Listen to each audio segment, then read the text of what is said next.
حسین کے حضور نے یہ تک فرما دیا حسین منی وانا من الحسین کہ حسین مجھ سے ہے میں حسین سے ہوں۔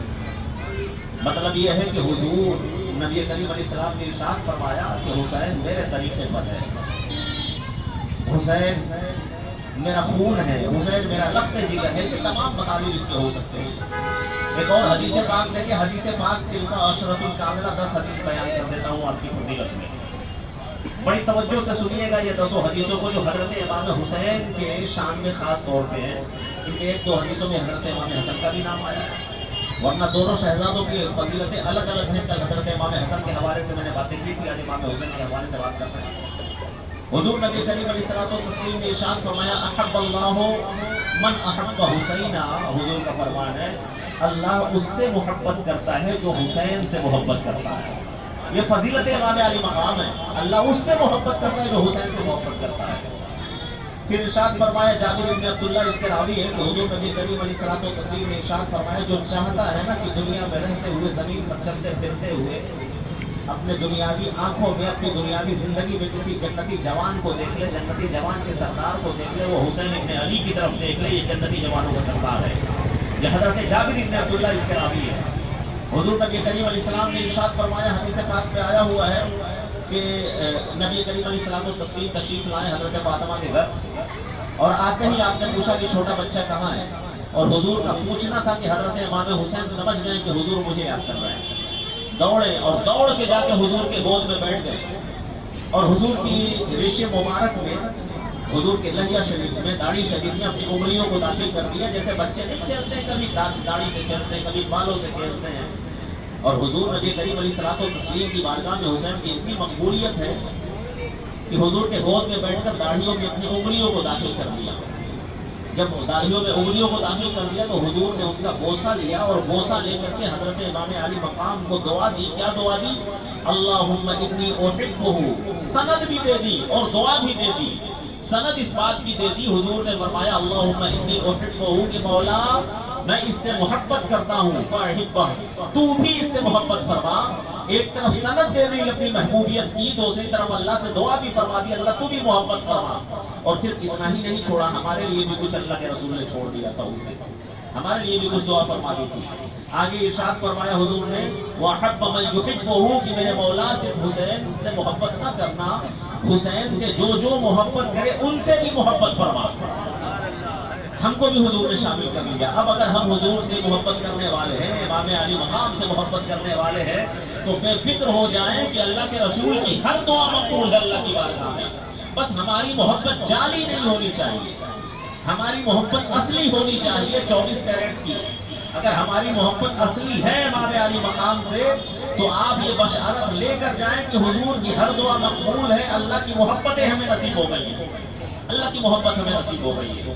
آگے دیکھیے اور ایک حدیث پاک میں پڑھتا ہوں، حضرت عبداللہ ابن عمر یہ فرماتے ہیں، کہاں فرماتے ہیں معلوم ہے؟ حضرت عبداللہ ابن عمر کی شخصیت بھی آپ کو بتا دوں، یہ حضرت عمر کے بیٹے ہیں، عمر ابن خطاب کے، اور فقہا صحابہ میں ان کا شمار ہوتا ہے، ان صحابہ میں جو فقیہ صحابہ مانے جاتے ہیں ان میں شمار ہوتا ہے عبداللہ ابن عمر کا۔ اور یہ کہتے ہیں، کیا کہتے ہیں؟ یہ خانہ کعبہ میں موجود ہے، خانہ کعبہ میں، کعبۃ اللہ میں، زمین کے سب سے اشرف حصوں میں موجود ہے۔ وہاں موجود ہو کر کے کیا کہتے ہیں؟ حضرت امام علی مقام اچانک آ جاتے ہیں خانہ کعبہ میں۔ جیسے امام علی مقام تشریف لاتے ہیں، حضرت عبداللہ ابن عمر کے اوپر نظر پڑتی ہے، ارشاد فرماتے ہیں حضرت سیدنا عبداللہ ابن عمر حضرت امام علی مقام کے حوالے سے کہ ھذا احب اہل الارض الی السماء اليوم، یہ جو شخص ابھی خانہ کعبہ میں تشریف لایا ہے، کون تشریف لایا تھا؟ امام علی مقام۔ ان کی طرف اشارہ کر کے کہہ رہے ہیں یہ جو شخص ابھی خانہ کعبہ میں تشریف لایا ہے، آج آسمان والوں کے نزدیک تمام روئے زمین کے انسانوں سے زیادہ محبوب قرار پایا ہے۔ تمام انسانوں سے زیادہ محبوب آسمان والوں کی بارگاہ میں اگر کوئی شخص ابھی فی الحال زمین پر ہے تو وہ یہ شخص ہے، یعنی امام علی مقام۔ ان کی طرف اشارہ کر کے فرمایا۔ یہ آپ نے ایک طریقے سے تصدیق اس بات کی کر دی کہ امام علی مقام کی شان کیا ہے۔ آگے دیکھیے حضرت سیدنا نبی اکرم علیہ الصلوۃ والتسلیم نے ارشاد فرمایا ان کے حوالے سے، حضرت امام حسین کے حوالے سے، اور خاص طور پہ یہ واقعہ سننے کے قابل ہے کہ حضور نبی کریم علیہ الصلوۃ والتسلیم کے حضرت علامہ جامی نے اس واقعے کو لکھا، بڑی تفصیل سے لکھا، اور بھی علماء نے لکھا ہے، سنت کو علماء نے لکھا ہے کہ حضور تشریف رکھتے تھے اور حضور کی ایک زانوں پہ ابراہیم ابن محمد رسول اللہ صلی اللہ علیہ وآلہ وسلم موجود ہے اور ایک زانوں پہ حضرت سیدنا امام علی مقام امام حسین موجود ہیں. دونوں شہزادے موجود ہیں. شہزادے رسول ہے کہ حضور نبی کریم علیہ السلام و تسلیم کا بیٹا ہے اور ایک طرف ان کے بیٹی کا بیٹا امام علی مقام ہے. دونوں موجود ہیں. حضور نبی کریم علیہ الصلوۃ والتسلیم کے چشمان مبارک سے آنسو جاری ہے. کسی نے پوچھ لیا کیا بات ہے, کیوں رو رہے ہو, کیوں آنکھوں میں آنسو ہے آپ کے یا رسول اللہ, یہ کون سا موقع ہے کہ آنکھوں میں آنسو آ جائے. حضور نبی کریم علیہ السلام نے ارشاد فرمایا کہ ابھی جبرائیل آئے تھے اور انہوں نے کہا کہ یا رسول اللہ کیا آپ کو دونوں شہزادوں سے محبت ہے. کہا ہاں بڑی محبت ہے دونوں سے.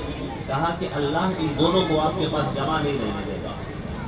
یہ اللہ والوں کی شان ہوتی ہے کہ جو اللہ کا فیصلہ ہوتا ہے وہ قبول کر لیتے ہیں.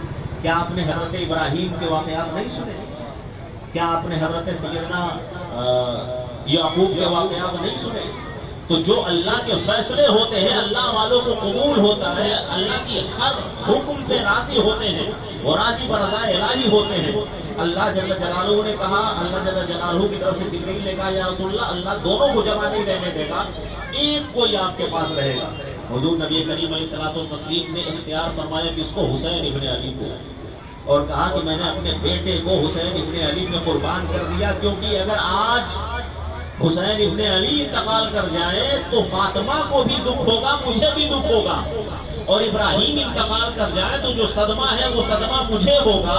کم از کم میری بیٹی تو اس صدمے سے محفوظ رہے گی. گویا کہ حضرت سیدنا نبی اکرم علیہ السلام نے اپنے بیٹے حضرت ابراہیم ابن رسول اللہ پر حضرت ابراہیم ابن رسول اللہ کو حسین ابن علی کا قربان کر دیا ہے. یہ محبت کی حضور کی حضرت سیدنا حسین ابن علی سے امام علی مقام سے, یہ حدیث پاک ہے. آگے بڑھیے. حضرت ابو سعید خدری رضی اللہ تعالیٰ عنہ روایت کرتے ہیں, بڑی مشہور حدیث ہے. حضور نبی کریم علیہ السلام ارشاد فرماتے ہیں کہ الحسن والحسین سیدہ شباب اہل الجنہ, کے حسن و حسین یہ دونوں جو ہیں یہ جنتی نوجوانوں کے سردار ہیں. حضور نے ارشاد فرمایا جنتی نوجوانوں کے سردار ہیں. آگے بڑھیے ایک اور حدیث سنیں. حضور نبی کریم نے ارشاد فرمایا ان الحسن والحسین ہما ریحان من الدنیا, کہ حسن و حسین یہ دونوں میرے دنیا کے دو پھول ہیں. حضور نے انہیں پھول بھی قرار دیا, جنتی جوانوں کا سردار بھی قرار دیا, اپنے آنکھوں کی ٹھنڈک بھی قرار دی اور اپنا قریبی بھی قرار دیا. ہر اعتبار سے ان دونوں کی فضیلتیں ہیں. ارشاد فرمایا حضرت اسامہ بن زید راوی ہے, وہ کہتے ہیں کہ ایک شب میں حضور کے گھر گیا. یہ جاتے رہتے تھے, حضور سے بڑے بے تکلف تھے اسامہ بن زید. حضور کے گھر میں, یہ کہتے ہیں حضور کے گھر میں گیا تو میں نے دیکھا کہ حضور نبی کریم علیہ الصلوۃ والتسلیم گھر سے باہر تشریف لائے اور چادر مبارک آپ کے جسم اقدس پہ تھی. ایسا لگتا تھا کہ چادر کے اندر کوئی چیز موجود ہے.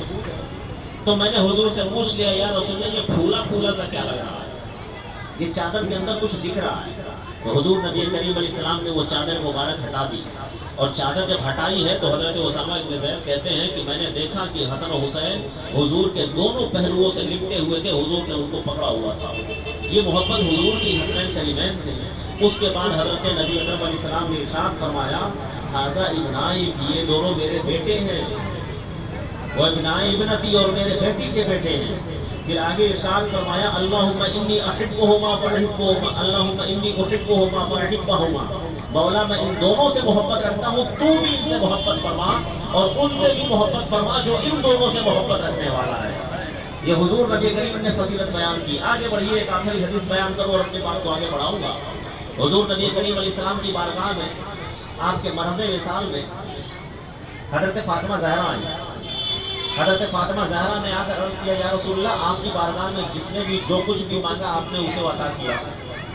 ایسا کبھی نہیں ہوا کہ آپ نے کسی کو خالی ہاتھ لوٹا دیا ہو. آپ نے ابو بکر کو نوازا, عمر کو نوازا, عثمان کو نوازا, علی کو نوازا, طلحہ کو نوازا, ابو ہریرہ کو نوازا, عبد الرحمن کو نوازا, خالد کو نوازا, سب کو آپ نے نوازا ہے. بلکہ حقیقت تو یہ ہے کہ کائنات کا ذرہ ذرہ آپ کا سب کا کھا رہا ہے. میرے بیٹے بھی آپ کی بارگاہ میں لے کر آ گئی ہوں, اپنے دونوں بیٹوں کو, ان کو بھی کچھ عطا کر دیجیے, ان کو بھی کچھ دے دیجیے, اور یہ سمجھ لیں کہ وہ اللہ کی بندی, وہ خاتون جنت, وہ جنتی عورتوں کی سردار, وہ جنتی خواتین کی سردار سیدہ فاطمہ زہرا وہاں دنیا لینے نہیں گئی تھی حضور کی بارگاہ میں, وہاں کچھ اور لینے گئی تھی. انہوں نے کہا یا رسول اللہ آپ نے سب کو نوازا ہے, میرے بچوں کو بھی نواز دے. تو حضور نبی کریم علیہ الصلوۃ والتسلیم نے کیا ارشاد فرمایا پتہ ہے؟